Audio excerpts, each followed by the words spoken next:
Get ready for the show, it's about to begin. Pro fan talk when we dive right in. Sports talk, hot takes, ain't nothing we lack. We the real fans, nothing holding us back. Mic check, 1, 2, y'all know the drill. We bringing the energy, we keep it real. From touchdowns on liquid air on the slam dunks on the court. Every sport, every game, we holding down the fort. We breaking down the plays, dissecting the stats. Pro fan talk, we keeping it fat. Debating with passion, no filter, no doubt. We the voice of the fans, we scream and we shout.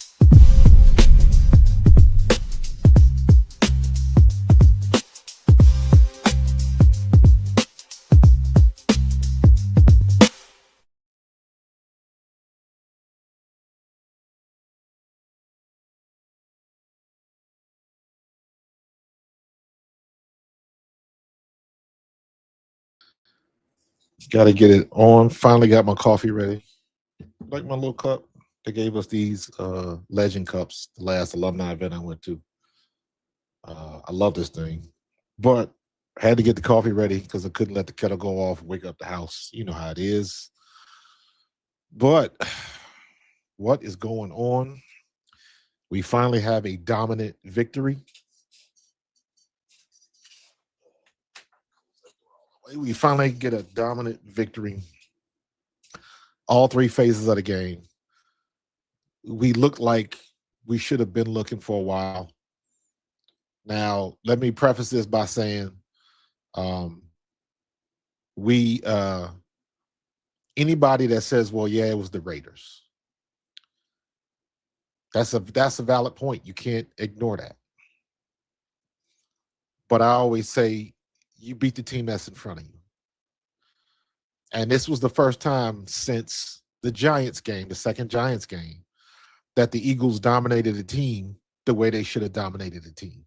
Now, if you go back and like when we beat the Rams, some of those scrappy wins that we had, it was half an effort. It was offense still struggled, but I don't remember any of them games. The defense getting pick sixes and stuff like that. We had a couple of good turnovers, but my point is, even when the offense was struggling, we still managed to put the ball in the end zone and put up more points. It was good until it wasn't. And the past 3 weeks out of the 4 was not very good. We lost those games, lost a lot of confidence, and we were looking for a win like this. I don't care who it's against. I don't care if it's against the Raiders, because if it wasn't, what would everybody be saying? You still had a meh performance against a bad team. You should be dominating bad teams. That's what the stories would be. That's what the narrative would be. Eagles offense still struggles against bad teams. Yeah, they won, but they struggled. We didn't struggle yesterday. Tanner McKee played the fourth quarter. The backups were in. It was mop-up duty in the fourth quarter. And it should have been in the 40s if Tank Bigsby does what he's been doing the whole game. I was so mad about that. And that's me looking at it specifically from running back's eyes. This dude has been bouncing outside all night, killing them. Bouncing outside. One step in, suck everybody in, and then you bounce outside and you commit to it. And you race everybody to that corner.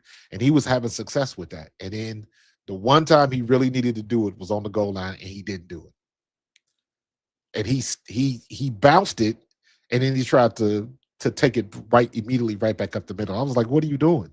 Do what got you there. So I think he just kind of sabotaged his own opportunity, but it's all good. I like Tank Bigsby. I said Tank Bigsby was good when we first signed him. I was curious as to how much they were going to be using him, but I think he's a welcome change of pace. I think he gives you that change of pace like Kenny Gainwell did. I was a big fan of Kenny Gainwell, and I think Tank Bigsby is of that same mold, but better, in my opinion. A little bit bigger, just as fast, if not faster. So he hits the hole hard. Almost like a Pacheco type. But I think he is a better runner than Pacheco. So I think just got to be comfortable. There was a couple times he slipped, or he could have had 5 or 6 more yards, and you could see the look on his face and just the body language, like he knows. That's one of them things as running backs we know when you slip on the grass or something like that, and you try to make a cut. Just a lot of times it ain't even a hard cut. A lot of times it's those simple body movements that you're just trying to get around somebody where it's not a big cut. You just try to manipulate your body to make a miss, and you end up slipping. Your feet end up doing something crazy, or you step on the paint. Um, Heck, if I don't know if people caught this, when Devontae caught that long pass, he slipped in the route. He almost fell down on the route, slipping on the paint or the wet grass or whatever it was. But he recovered and he just ran past the DB. So, but it was a good game. It was everybody. Jalen looked great. Jalen only had 3 incomplete passes. 3. Um, and he ran the ball. Let me bring up his stats. I meant to do this. I got so busy making coffee, I forgot to bring up the stat sheet. Let me go to Yahoo. I like Yahoo stuff. They're still front page, so let's look at the stats. So, Eagles. So rushing, Jalen Hurts. Saquon had 78 yards. Um, and I still think there is an issue running up, running inside the tackles. We have our best success getting the running backs outside the tackles. However, we do that, whether they bounce it hard, whether it's a schedule. We had a couple of pitches that didn't work out, but for the most part, outside the tackles was fruitful for us. And I think they should lean in more into that. But I've been saying that all season. Um, Tank Bigsby had 57 yards on 17 carries, 3.4 yards. Um, Jalen Hurts, 7 for 39, 5.6 yards. Tanner McKee had 1 scramble for 9 yards. So everybody looked good, man. Everybody looked good. Um, Let me get some of these questions out the way. I know some people because I've been in here for a minute. And by the way, thanks for jumping on with me this morning. This is new for me. Trying to see what the landscape looks like in the morning while I got all this vacation time. I'm gonna make the most of it. Trying to get to the next level, y'all. I'm still trying to get to 10,000. I ain't quite at 9,000 yet, but we gonna get there. We gonna get there. My goal was to try to get to 10,000 before the Super Bowl. So we'll see if that happens. That's a lofty goal, but we gonna keep grinding, man. We gonna keep grinding. Um, Carlos, you said earlier Stephen A. Smith had you crying on First Take. I can't watch Stephen A. no more, man. And I've met Stephen A. I want to say twice. I met Stephen A. and this is a weird story. I was working at the Apple store in South New Jersey at the Cherry Hill Mall. Cherry Hill Mall is arguably the biggest mall in this Philadelphia, South Jersey area. On the South Jersey side, because it's not too far from the bridge, we get a lot of people that come over from Philly to Cherry Hill Mall, right? So I'm in there, and of course, everybody knows my story, my backstory, playing football and all that kind of stuff. Because it was another friend of mine, actually one of my frat brothers, another Alpha brother, who played with the Jets. His name was Bruce Stevens. He played with the Jets. And what he used to do was when the kids would come in, I'd be over there working and they would point at me and he would be like, you know who that is? You know that dude used to play for the Eagles? Like they would do stuff like that. And I had a couple kids come over for autographs and stuff like that. But it was all in fun. But when when we would get problem customers sometimes they would send them over to me or they would ask for my help. Because I'm not the smallest guy in the world. I'm about 5'11". At the time, I was probably about 220, 230, and I still was going to the gym, so I was in decent shape. And then you get customers in there that would mess with some of our female workers, and they be trying to take advantage of them. So sometimes I would come over there just for moral support, or sometimes I would take over the interaction and be like, "You're not gonna try to bully me or her," like because you got some people that would do that. But in any case, getting off topic here.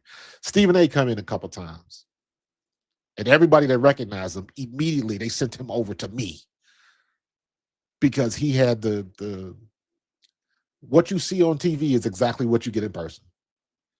At least from my experience with him, and I worked with him twice. But the problem was he wanted to be Stephen A. Smith up in there. He wanted to be, come on, can you help me out? I mean, it's a store full of people.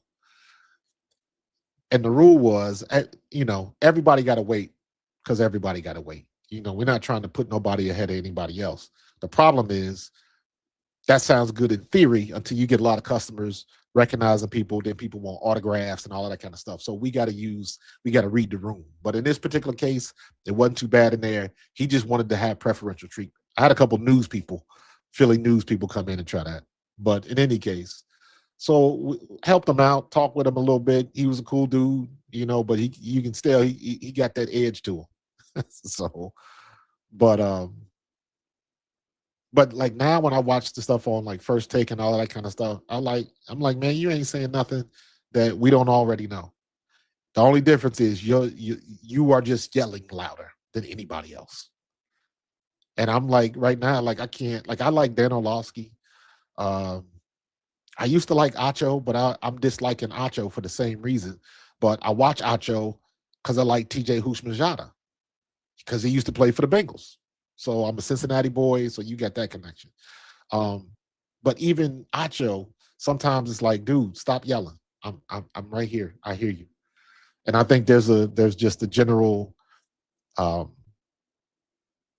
I know they want the energy to be up, and it's like, because sometimes I'm thinking like, damn, should I be talking louder? Am I too laid back? Because that's my attitude. I have a very laid back personality.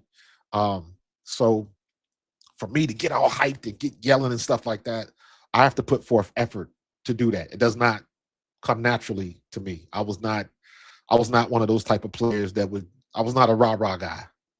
I was one of them quiet dudes that sit back in the cut and I wouldn't say nothing, didn't talk a lot of shit. But I would let you know when my time came to let you know who you was dealing with. So that's the personality thing, and I understand that.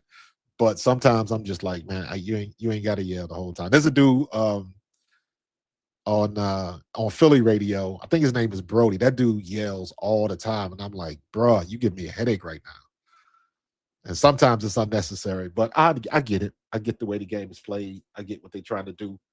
And you're trying to build your brand, so it's all good. But sometimes on television, everybody's just too damn loud, man.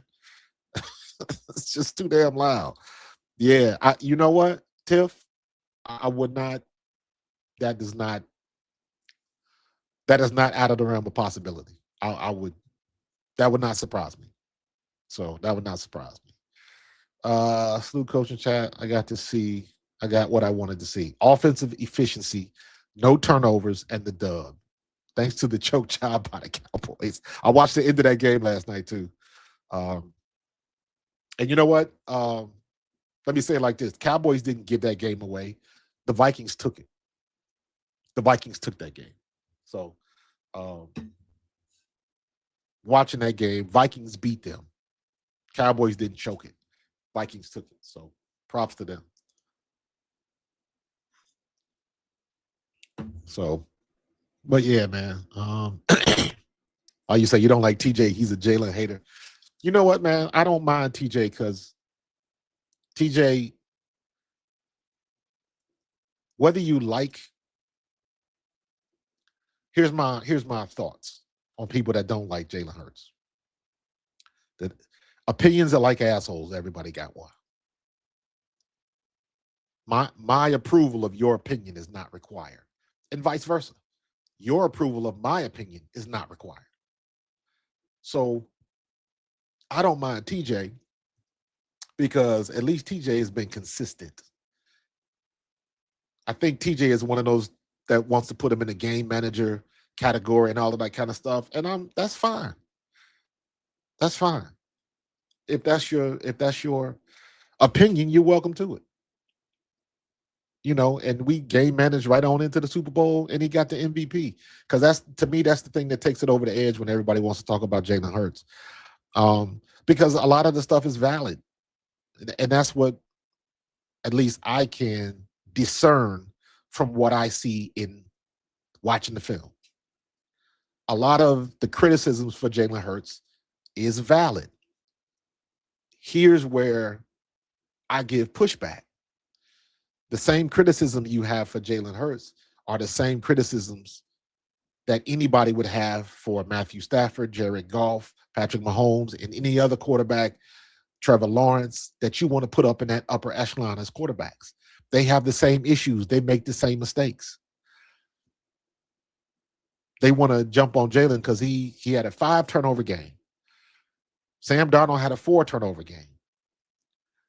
Matthew Stafford turned the ball over twice in 3 plays. Patrick Mahomes has had 3 pick games, and everybody gets a turn. I say that all the time. I'm gonna have to make t-shirts or something. Everybody gets a turn when it comes to that.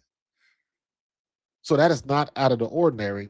But of course, because Jalen is the low-hanging fruit on why he's not that great of a quarterback, they want to jump to that conclusion first. And I'm like, everybody goes through this.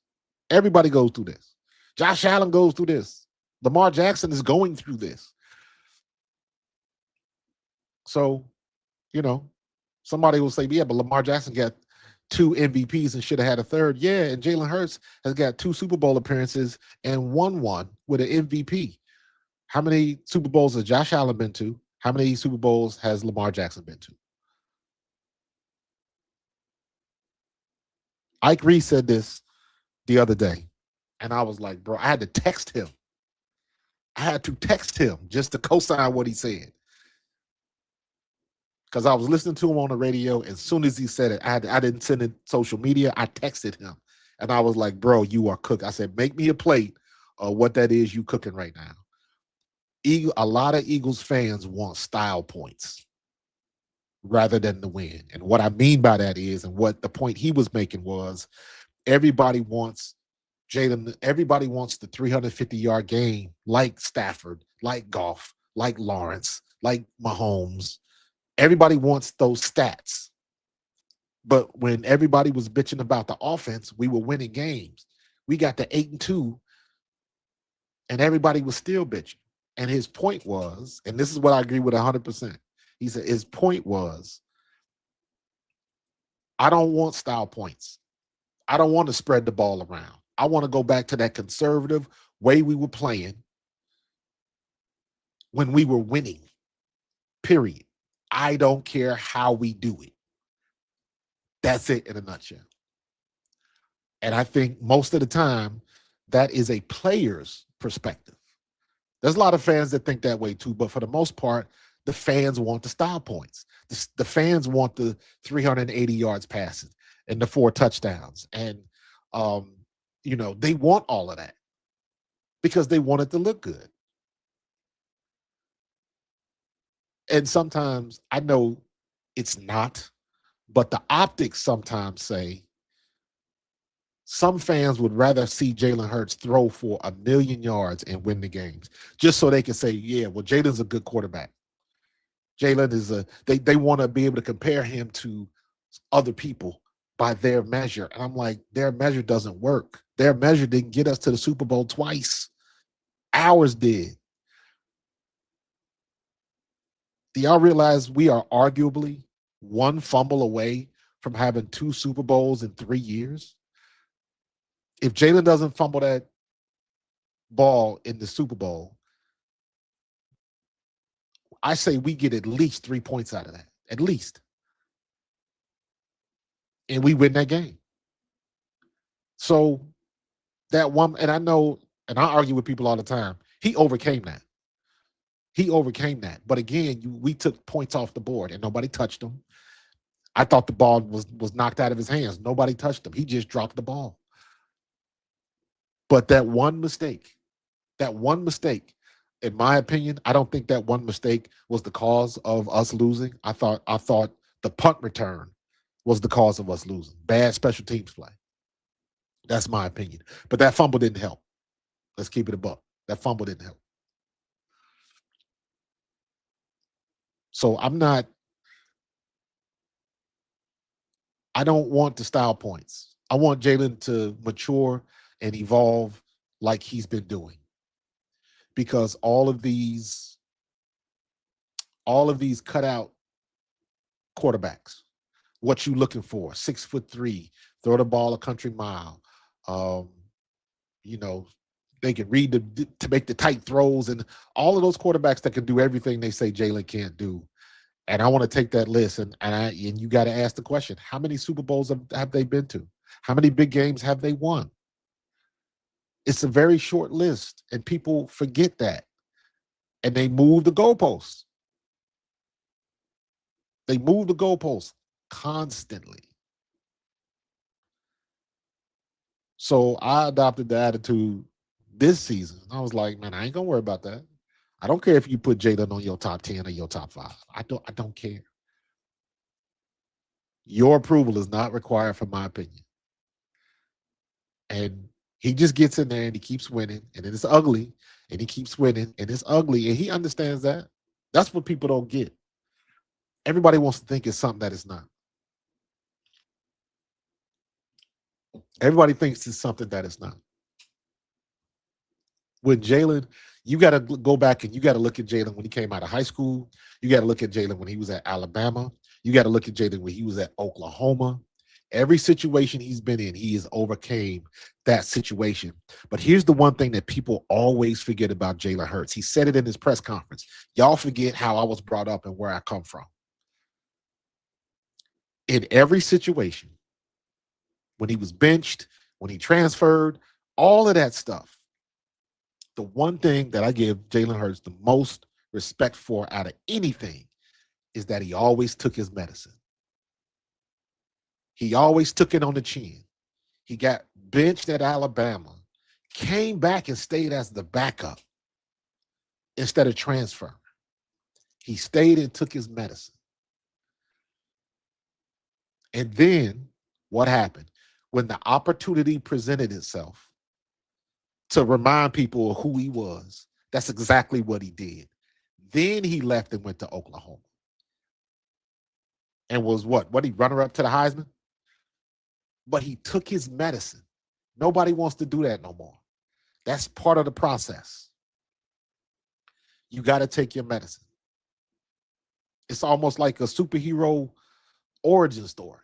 Everybody got to go through some shit, and they got to come back at the other end. I remember when I was in high school, I was a late bloomer. I did not start in football until my senior year in high school.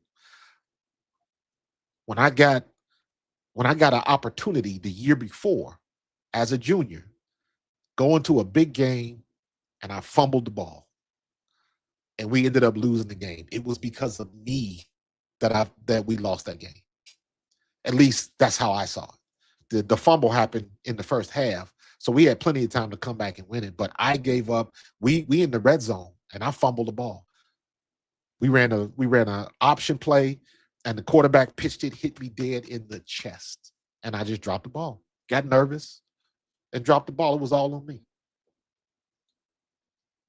And that was the first time in my life I had experienced something like that.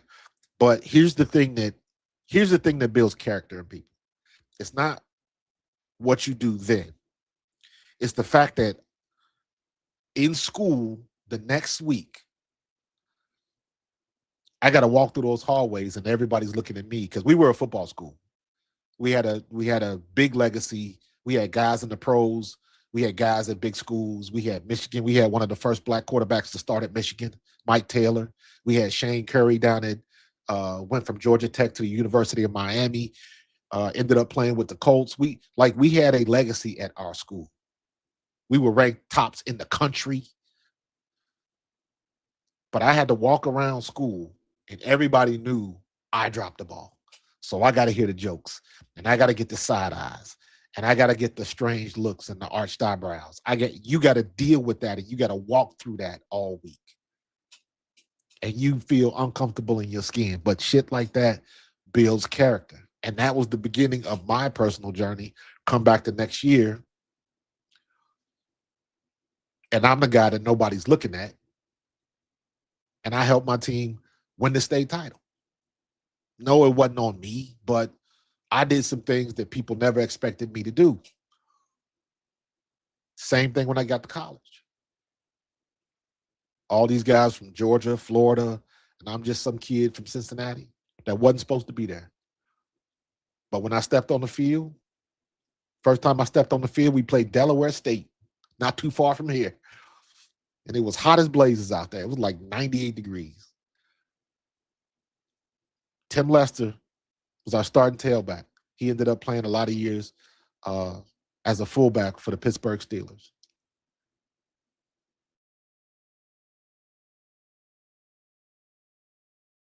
He gets hurt. He tears his knee. I get on the field. It was the first time Eastern Kentucky running back hadn't rushed for 100 yards in like a very long time. I ended up with like 97 yards on the day. And I came in like I didn't start. I came in because of injury. But after that game, I never left the field. They could not replace me. And I'm saying all that to say, when you go through stuff like Jalen Hurts has been through, it builds characters, and you know what not to do, and you know how to handle things, and you know how to handle the bullshit because you done been through the worst of the worst. And people forget that about Jalen. The character issues, how he handles it, the phrases, the stoic stuff, the boring stuff, the dry as toast stuff that he does, that is purposeful, that is targeted. He does that on purpose, but he understands what he does. There is, I don't think people give two people on that team that do not get enough credit for how smart they are. Number one is Jalen Hurts. Number two is Nakobe Dean. So, and I say all that to say that they, in spite of everything, they still don't want to give Jalen Hurts his props. They only want to give him his props if he throws for over 350 yards, regardless of the win. They just want the stats. They want the style points. Yeah, Chris. Yeah. Getting benched was Jalen's canon event, man. That was Uncle Ben dying for the Spider-Man reference. That was Uncle Ben. That was that moment. That was Miles Morales when his uncle passed away. When his uncle got shot by the Kingpin. I love that movie. You're right. That was the canon moment. I do believe if this team mastered their fundamentals down the stretch, they will be back in the Super Bowl. They are too talented. I'm not too high, not too low on this Philadelphia team. Listen, man, that's a good way to put it. Fundamentals just means do the stuff that you know you're supposed to know how to do. Don't make the dumbass mistakes. Don't negate a great run by an offsides or a stupid penalty. Coop DeJean got baited a little bit, and it almost cost us. Negated a great play, a great sack by BG. He still got credit for the sack. How about BG with 2 sacks, man? So, yeah, Jalen know how to bounce back, man. Jalen knows how to bounce back. We get another shot at the Rams. Listen, man, we when we play the Rams again, are the Rams playing like they were playing when we beat them the first time? No, they're better. Are we better? Absolutely. And I remember saying this last year. When the team that everybody thinks is the popular team, obviously we have to play the Rams again. Everybody's going to pick the Rams because they want Matthew Stafford to be the MVP.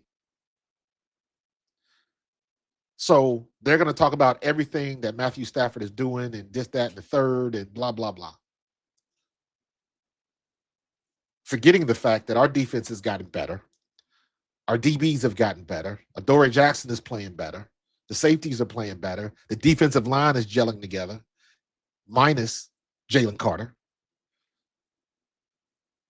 And the offense now is playing better. Refining what we were doing the best in the first part of it. I believe Jalen has, I don't know, 220, between 225 and 250 yards passing if he plays in the fourth quarter. I believe that. We might not have thrown the ball too much, but I think he would have got a couple more passes in before we tried to run the clock out. So yeah, Darth Panda.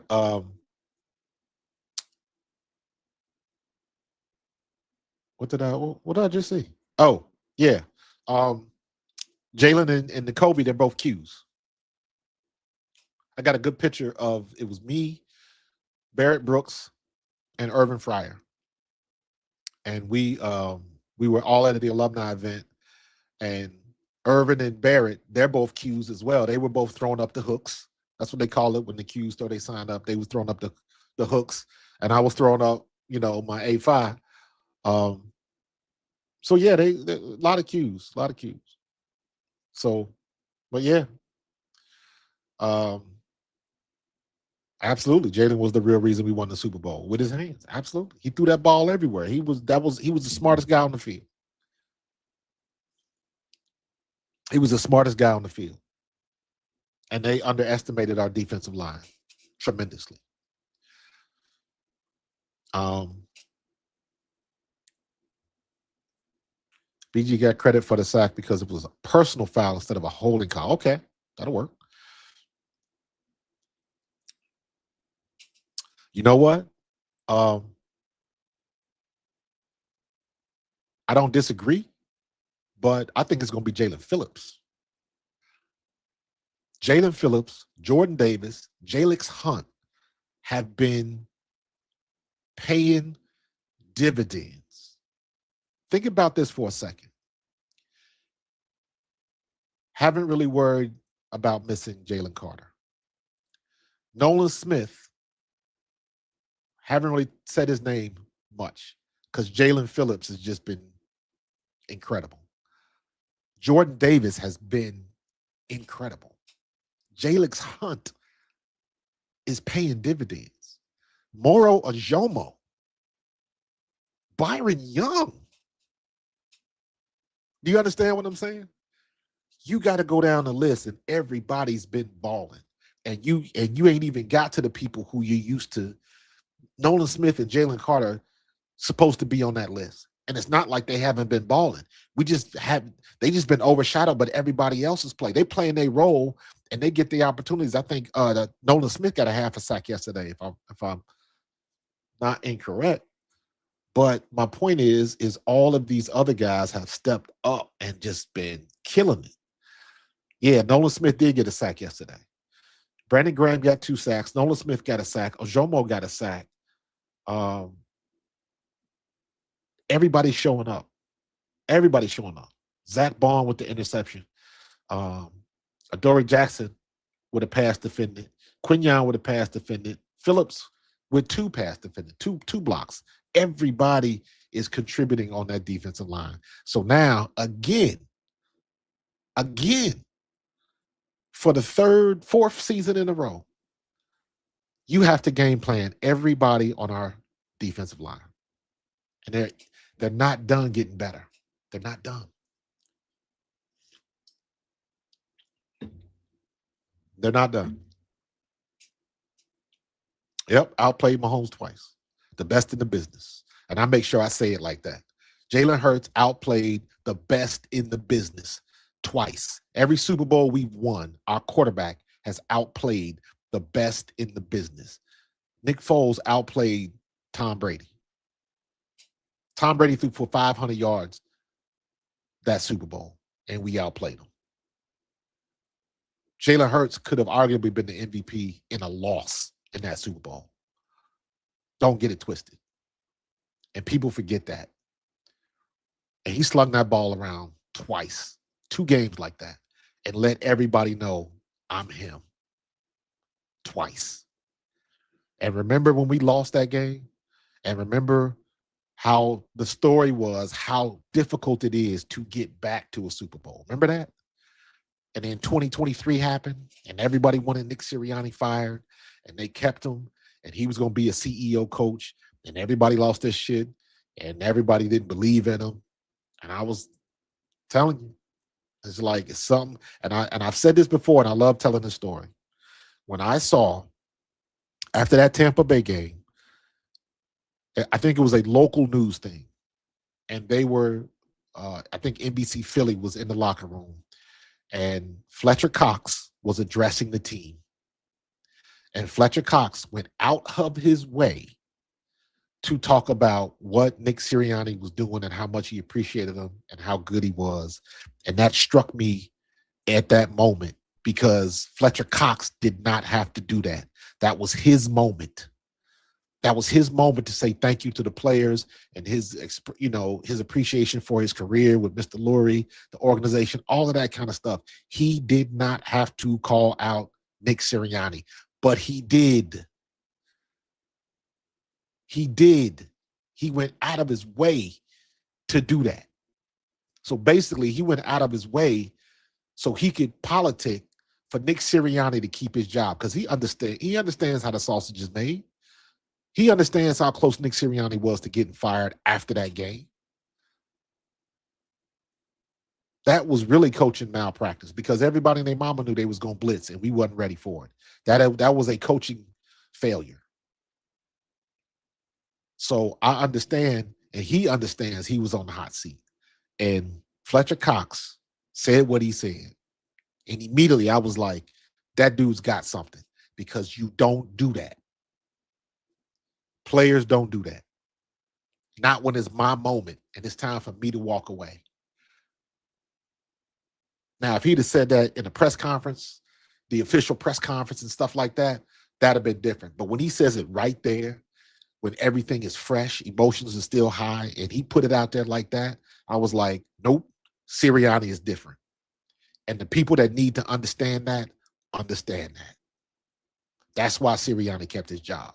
Now, he had to make some sacrifices, and he had to do some different things, but we made the right decision, and we got a ring to show for it. When, again, you look around all the league, all these teams getting rid of coordinators and coaches and trying to make changes, and it doesn't work. If you make a change and don't get to the championship, was it worth it? And let's not forget, Doug Peterson took us to the promised land, and then we fired him. So if Nick Sirianni doesn't take us back to the Super Bowl, you see what I'm getting at? But he did it twice. You got to have something special. You have to. Right now, I'm hoping that we could. I honestly do hope that we can get Frank Reich in here, and that Frank Reich will want to stay for at least 3 years. Give me at least 3, bro. Whoever we hire for the next OC, if they, I don't know if they're going to decide to keep Kevin Patullo. I don't know what that's going to look like. I don't know what that's going to look like. That'll be the hot topic after the season. But whoever they bring here, they got to keep. If it's Kevin Patullo, we got to rock with Kevin Patullo. So be it. So be it. But he got to stay for a couple years. I don't want another person jumping ship right when we get comfortable. And it's like, oh, I hate that. Yeah, Tiff, everybody says, what does Sirianni do? And I'm like, listen, anybody that goes to work for a living, anybody that knows what their coworkers act like, y'all know them coworkers y'all have to deal with. And y'all know the bullshit that your supervisor has to deal with because everybody's not personable. Everybody don't want to do what they're supposed to do.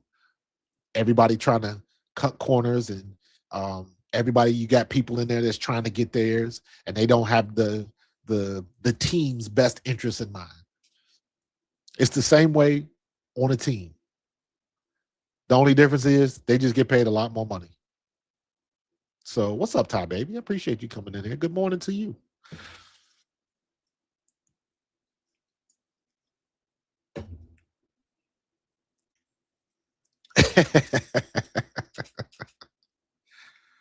Oh my God. You fighting? Listen, I've said this before. I don't have to agree with Howie does because I have complete trust in Howie Roseman. And if he says we keep Kevin Patullo, we keep Kevin Patullo. I'm on board. I'm sorry. I have supreme trust in Howie Roseman. And I got to say it exactly like that. Howard is the wizard of Philadelphia. Howie Roseman, in my eyes, can do no wrong. Now, he's had a couple swing and misses, to be sure. Absolutely. Let's keep it a buck. Um, but for the most part, what Howie Roseman has done has been nothing short of incredible, getting us 2 Super Bowls with 3 appearances in 7 years. What do you want? So I will repeat myself.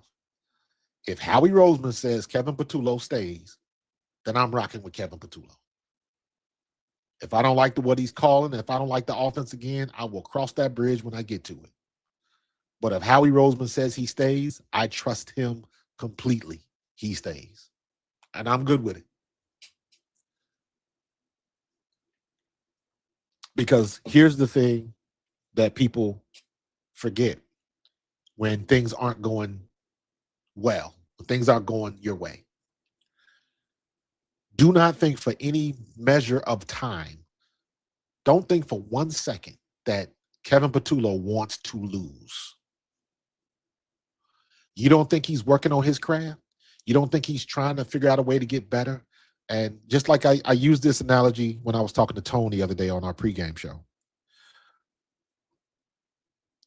Just because I teach you how to play chess, don't mean you're going to be good at it. Don't mean you're going to be a grandmaster. Just means you know how to play chess. Funny story. I learned how to play chess, really play chess. My uncle tried to teach me, but my uncle was a brainiac and I was too young to really pick it up. But I understood the basics of it. But I really understood and learned how to play chess from a 4th grader in Scotland. The hotel we were staying at, they had a grade school chess tournament in one of the meeting rooms. And we had not been over there too long. And I was walking around and I just happened to come across, because I'm hearing the noise and I'm like, what is it, a kid show? Like, and I walked past the room. And of course, now mind you, you got to look at the environment. Not too many black folks in Scotland. So they knew who we were. They knew the Scottish Claymores were here and in the hotel and all that kind of stuff. So when I walked past the room, I see about 10 heads pop up like, oh, so I peeked in the room like, I'm sorry, I didn't mean to. And they were like, come on. And the person explained what was going on. And I sat there and watched them. And one kid was bold enough and said, hey, you want to play? I said, not really good. And he says, so I sat down and played with this kid, this 4th or 5th grader, whatever he was. And everybody in the room was watching. And I had this kid over my shoulder and he was tapping me like, no. Move that one. Go here. And the kid ended up beating me. We only played for like maybe 5-6 minutes or whatever. But it was fun. And the first game, I think we traveled to Amsterdam, I think it was.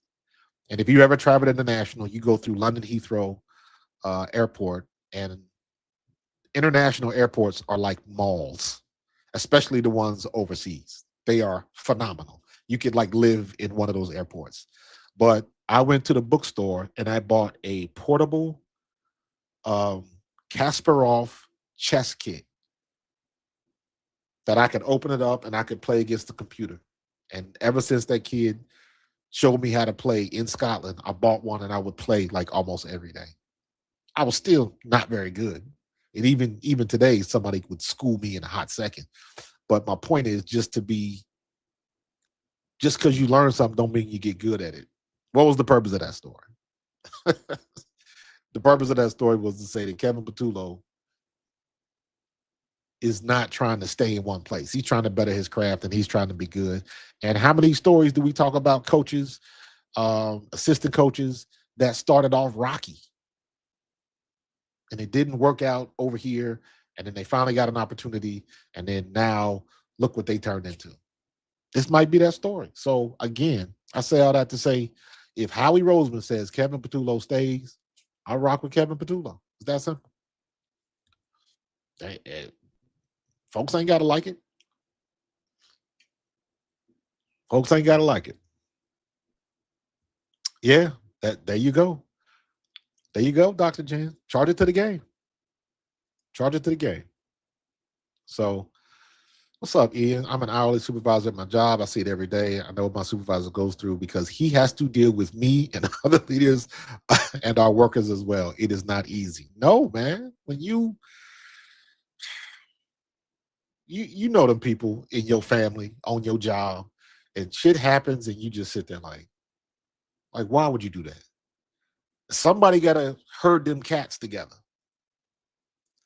You don't deal with people in a locker room. You deal with personalities in a locker room. And right now, and we've had this for the past 4 or 5 years, 4 or 5 seasons, we have a good balance in the locker room. And what I mean by that is when you see guys like N'Kobe, when you see guys like Quignon, even guys like Cooper DeJean, Reed Blankenship, they're not very loud. N'Kobe is not a loud rah-rah guy. Quignon Mitchell is a very quiet type dude, and to that extent, so was Reed Blankenship and Cooper DeJean. You don't really hear much from Nolan Smith. I haven't really heard much from Jalen Phillips. Quiet type personalities. They come to work every day. They put in work, um, and they want to be part of the team. The flip side of that is you do need somebody who's a loudmouth every now and then. You do need a Brandon Graham. You do need a CJ Gardner Johnson. You do need a Slay. You do need that type of personality that's going to make some noise and chirp a little bit. You got to have the balance because sometimes you need somebody to be unseen and just sneak in there and just assassinate somebody when it needs to happen. And also, you need somebody to let folks know to be loud like BG is. And so you need a balance of personalities. But you also need somebody as the ship's captain to be able to balance it, steer the ship, and have everybody facing the same direction. That is Nick Sirianni's superpower. That is Jalen Hurts' superpower. Getting everybody facing in the same direction.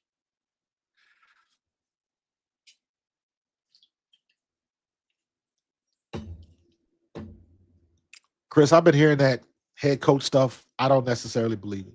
I believe it when I see it. I believe it when I see it. So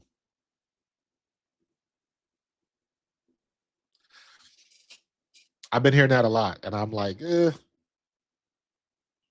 don't know.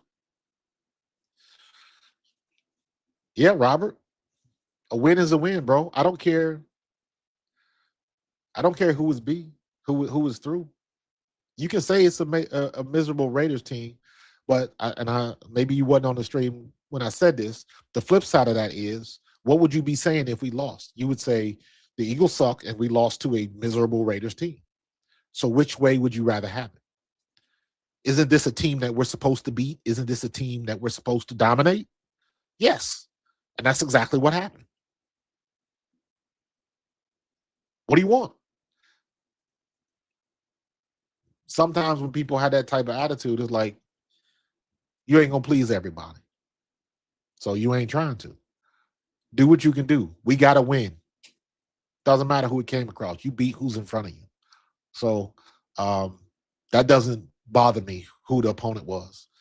In my opinion, I look at it like that opponent came to us at the right time. Just like, what did we say earlier in the season? Because when the season, when the roster first came out, not the roster. Remember when the schedule first came out and everybody was looking at that bye week and was like, oh, why did they put it there? And come to find out, the bye week for us happened at the exact right time. You deal with what you got. The Raiders came through at the most opportune time because we needed that win in the worst way. And we got the best out of that game. We dominated. Offense, defense, special teams. First time this year we've been 3 for 3. First time.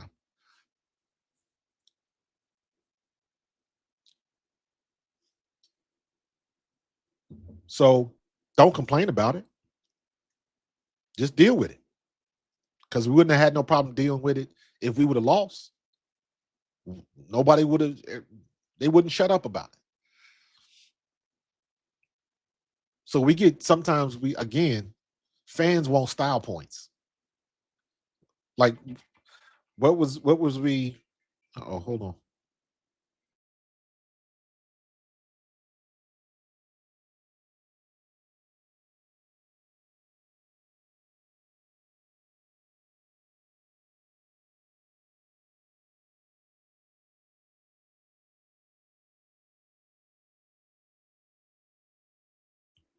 Sorry about that. That was my twin calling me. Had to take that call.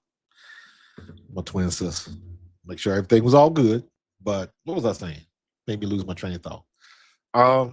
Yeah. What would they be saying if we would have lost that game? Dr. Jan, 100%. He hit the nail on the head. That's a get right game. Call it what you want. You can call it a gift. Call it what you want. A win is a win. It's Christmas time. I like gifts. I'm with you, Tiff. I am with you, Tiff. Thank you. Who's older? I am the oldest by 7 minutes. That's my twin sister. I am older by 7 minutes. She is a teacher in Atlanta. So she's not in the South Jersey area. she's a couple times she's been on like in the chat and stuff like that. It'll say like Mark's twin or something like that. Her name is Melanie and Marcus. So I appreciate that, man. Yep, that's my better half. So yeah, I don't people they want what they want. They want the style points and all that kind of stuff. I don't care about that stuff. I don't care about that stuff. Dankbird, I got an older sister too, who's 4 years older than us. So yeah, we got the whole family dynamic. So it's all good, bro. Nothing like family. Nothing like siblings. So, but we in a good spot. We are where we wanted to be. It makes you start off the week well, and you're feeling better about what this team can do. Because again, we've seen glimpses of that. How many times did we talk about and bitch about that we don't throw the ball across the middle? And what does Jalen Hurts do to put his stamp on it? He hits AJ Brown across the middle. And let me add this because I keep it 100. I keep it 100.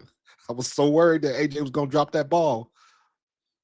Listen, here's a technique thing, and I learned this, and he laughs and he thinks I'm making this up every time I see him because I tell the story a lot. But this is the honest to God truth. Fred Barnett taught me this. When I was a rookie, Fred Barnett, we were in camp, and it was me and this defensive back named Mike Reed who went to North Carolina State. I believe he was like a 4th-round pick that year. And we did one-on-one drills. You make a move, go outside, and you go up looking for the ball. And I beat him. I got a step on him. And I went up, tried to catch the ball. Randall threw a perfect ball, went up, catch it. And when I came down with it, he got a hold of it, got his hand on it, and I ended up dropping the ball. And Fred Barnett, when I got back to the huddle, Fred Barnett, he was like, nah, he said, young fella, you got to go up and you got to catch it up here and keep it up here. And ever since that day, when I would catch balls, catch them with your hands. Never catch a ball like this. Always catch it with your thumbs together. And when you catch it, that's when what it means when they say you high point a ball. When you catch it, you keep it there. You keep it there because everybody's trying to, when you bring it in, now everybody's trying to grab at it. But when you keep it up like this and your arms are extended, it is very difficult for somebody that's running behind you to grab one of your arms and yank your arms because your arms are extended. So a lot of times they'll slide off of it. And you move and they're moving. You cut a different way. You see some guys, AJ's made catches like that before where he catches the ball and just keeps it right here, never moves it. So, but when AJ caught that ball like this with his pinkies together instead of his thumbs, I thought he was going to drop it. Because Jalen threw a nice ball. He zipped it right in that window. And you saw it bobbled around a little bit, but he caught it. He got it. He got it. Hold on. This is the boss calling. Hold on.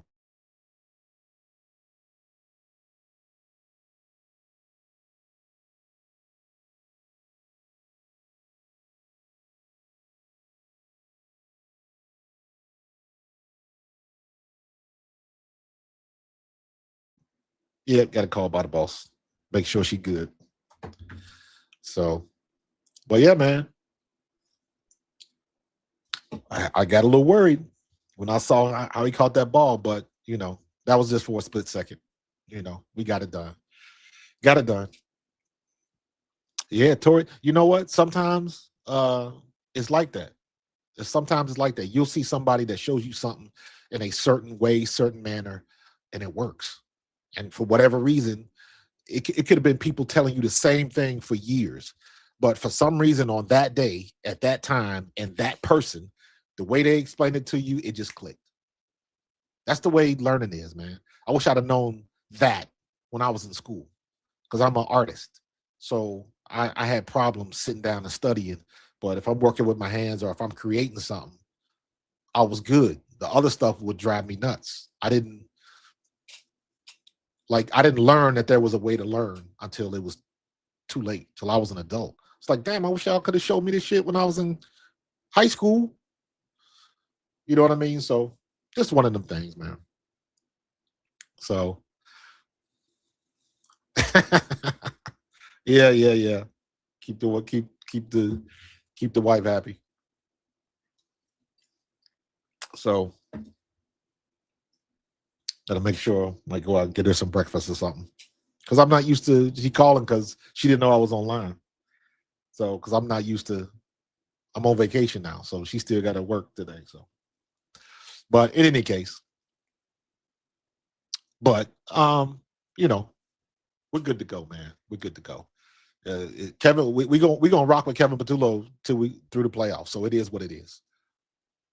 It is what it is. Maybe that was Kevin Patullo's moment. Remember we talked about that was his Jalen Hurts signature moment at Alabama when he got benched.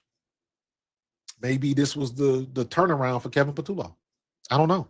Remember when they went to Kellen Moore and said, "Hey, we got to start running the ball. Stop with the nonsense." And then look what happened. Look what happened. Jalen Hurts, or not Jalen Hurts, but Saquon Barkley should have shattered that rushing record. Shattered it. If they'd have been running him the first 4 games like they did the rest of the season. Missed opportunity. If you remember, 2 years before, they did the same thing with Hassan Reddick, playing him outside, dropping him in the coverage. Man, put that man on the line of scrimmage, let him put his hand in the dirt and do what he does best. And look what happened. Hassan had 18 sacks that year? It was crazy. And again, could you imagine what he would have done if they would have let him do that the first 4 games? Don't make things complicated. Don't make it complicated. So, but we'll see. We'll see what we're gonna do in the playoffs, and we're gonna see how it works out. Um, I don't want to see Kevin Patullo get fired because there's lessons in loss, and there's lessons in getting through a season like this when he was catching hell. He was the low hanging fruit, and everything was his fault. Now, a lot of the stuff it seemed like listen, man, if you throw one more damn bubble screen, I'm gonna come through this damn TV and punch you in the nose. But I used to say the same thing about Kellen Moore. You know what I mean? So again, I have to acknowledge because I've been in the locker rooms and I know that for the most part, coaches don't want to lose. Coaches do not want to lose. But just like anything else, they want to do things their way. And you got to remember that they put in the time. They put in the time, which makes them believe that what they are putting out there is the right way to go about it. Don't think that they are sitting in meetings watching a ton of film, a ton of film, and they're formulating a game plan because based on what they've seen, that this is the best way to go. But now I come back and I use that chess analogy. Just because you put the game plan down doesn't necessarily mean that you know how to implement the game plan the best way. There's always somebody that could be better, and you can always learn. You can always get better. I don't know everything. I'll tell anybody, y'all been rocking with me long enough. I will tell anybody. If I make a mistake, say something that isn't right, call me out, put a link in, correct me immediately. Because the one thing I've learned is if you are the smartest person in the room, find a new room. Because if you stay there, you won't grow. If you're the smartest person in the room, find a new room. The other part of that is you got a lot of people that are sitting around the table and they get paid to be the smartest guy in the room, and they're not. But everybody wants to play like they are. You look at some of these GMs, hell, you look at what the Browns are going through with their draft picks and all of this kind of stuff, and you look like, what are you thinking? Because people think they're the smartest guys in the room, and they're not. So, but that's the way we go. That's the way we go. But I am very happy we got this win. I'm very happy. Jalen played the way he did, only 3 incomplete passes. Very high QBR rating, I think it was. Did he have a perfect rating? I'm not sure. The one mistake he made was hitting Dallas Goedert in the hands, and he dropped that touchdown. Dallas Goedert should have had 3 TDs, but he blew that. So that's a get right game. Dr. Jen said it perfectly. That's a get right game, and we needed it. We needed it in the worst way. It stopped the bleeding, and now we got to worry about Washington next week. And I still say that we are we have no gimmies, in my opinion. The Raiders was not a gimme. The Raiders was the first game we executed on all 3 phases. Now we have to repeat. We have to rinse and repeat again against Washington, then against Buffalo, then against Washington again. We have to handle our business. Dallas should have been out of this conversation. But because we blew a couple games a couple weeks ago, we couldn't seal the deal. But we still are faced with the opportunity to control our own destiny and not be relying on if they beat them, if this happens, that happens. We are in, period. We don't have to worry about anything else. I don't give a damn what the seeding is. Nobody wants to play us. Whether we go to them or they come to Philly, doesn't matter. Nobody wants to deal with us. And I believe that. So we got to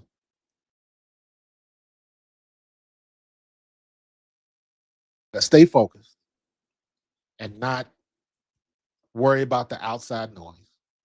And to be honest, the Eagles have been masterful at that. So we need to go down to Washington, Tiff, and handle our business. Go down to Washington, handle our business.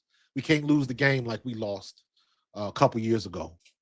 You know, one pass, and you remember that game.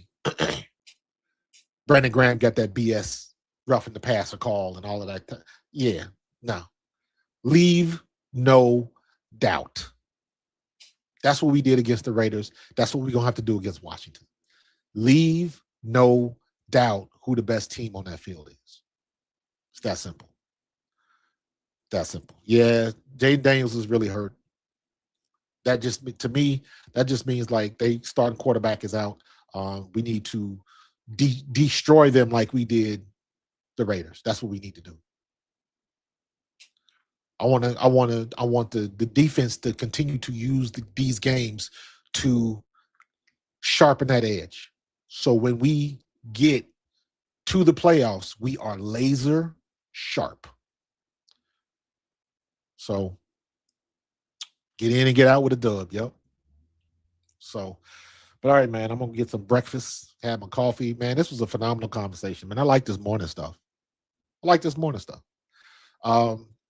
Tomorrow, depending on what I might try to do is let me know in the chat right now. Just give me a thumbs up or a thumbs down. What do you think about tomorrow at like 12 noon? Because again, I want to play with these times to see what type of response I get. So give me a thumbs up or a thumbs down. What do you think tomorrow, like at 12 noon? Because I used to do this thing called Live at Lunch. And I'm lucky because I work from home. But when I would be on my lunch, I would go for like 45 minutes. And I would say, when I'm closing down, I was like, hey, it's about 10 to 1. You got enough time to finish your sandwich, wash your hands, and get back to your desk. But let me know what you think about tomorrow at noon, because I'm gonna try that. You off till Wednesday? That's what's up. All right, all right. Looks like everybody digging it. I'll do tomorrow at noon. I will do tomorrow at noon. So I'm gonna try to update my graphics a little bit. I like this apartment complex that I did, um, and I like the cyberpunk uh, landscape outside, but I'm gonna change that a little bit because I want to. I did another one that really I fleshed out this city. I got like a temple sign, I got a Villanova sign, I got a UPenn sign. Um, I got I had a big thing with a tasty cake sign. I got all of this stuff on another video, so I'm gonna get that ready. I really get into I'm a nerd when it comes to stuff like that. Um, so yeah, all right. That's a done deal then. Tomorrow, I'm gonna go tomorrow at noon. I will go tomorrow at noon. So make sure you tell your friends, tell your coworkers, tell your cousins, tell your play cousins, tell your grandmama. Everybody tune in. That's my goal. My goal is still, I'm trying to get consistently. I look at it like I want to get 100 yards a game. And what I mean is I want to get 100 viewers when I stream live. I can be anywhere between 30 and 50 any given day, but I want to get to the point. I want to build to the point where my squad, my team is at like 100 consistently every stream. So I'm working on it, man. We getting it, man. We getting it. So, and I appreciate that, Tiff, for sure. I appreciate that. But bring your friends. Tell your friends about me. So, but I'm gonna get up out of here. Y'all enjoy your day. So I will be back tomorrow at noon. And we're gonna do this again, man. So enjoy your day. Get your Christmas shopping out of the way. Uh, and I will talk to y'all tomorrow at lunchtime. Go birds.